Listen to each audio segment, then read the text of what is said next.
Bonjour tout le monde, j'espère que vous allez bien. On va faire un petit retour sur le message d'hier. Donc, on a vu que Paul s'est rendu à Éphèse. Euh, puis je dirais que moi, un des points qui m'a vraiment parlé dans ce message, c'est le parallèle que tu as fait entre le moment dans Acte 16 où le Saint-Esprit empêche Paul d'aller en Asie. Mhm. Puis il le redirige vers la Macédoine à travers un rêve et tout ça. Puis que là, on voit plus tard que finalement, Paul a retourné en Asie, qu'il est resté là longtemps, puis qu'en plus, tu sais, toute l'Asie a été atteinte là, par l'Évangile. Fait que c'était un petit parallèle que j'avais jamais fait avant. Puis c'est vraiment beau de voir comment que, tu sais, Dieu a pas ignoré le désir de Paul, tu sais, puis Mhm. qu'il a ramené cette opportunité plus tard de pouvoir y aller, là. Mhm. Fait que non, c'était vraiment spécial de voir ça, là. Oui, oui, et vraiment fascinant toute l'idée du timing de Dieu. Ouais.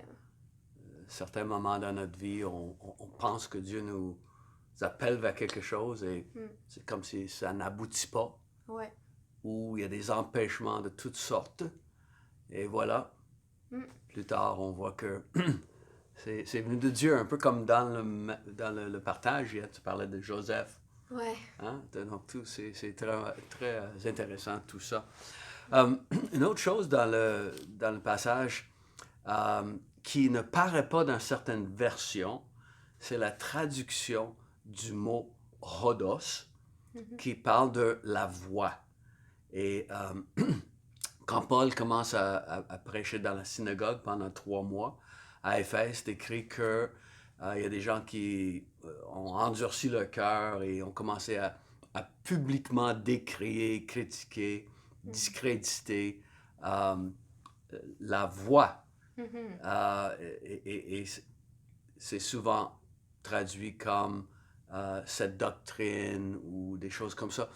Et comme on a vu dans Actes chapitre 9, Paul avait des lettres qui lui permettaient d'aller à Damas Mhm. et d'arrêter des gens qui faisaient partie de la voix. C'est le même mot qui est traduit. Et des fois, dans des versions, ça dit des choses comme il peut arrêter des partisans de la nouvelle doctrine. Mhm. C'est ça on choisit de traduire un seul mot qui est odos. Et c'est le même mot que Jésus utilise lors du dernier repas quand il dit je suis le chemin, la vérité et la vie. Et Mhm. c'est le mot hodos, c'est le même mot. Et dans l'Église, dans les premières décennies, l'idée de la voix était quelque chose qui décrivait Mhm. la vie chrétienne. C'était des gens de la voix. Paul va admettre, lorsqu'il donne son témoignage dans le chapitre 22, il admet avoir persécuté la voix. Mhm. Et donc, intéressant parce que pour l'Église dans ses débuts, cette phrase était utilisée et c'était vraiment l'idée qu'il n'y en a pas 1000 chemins. Ouais. Il y a la voie du Seigneur. Il y a le chemin qui est Jésus.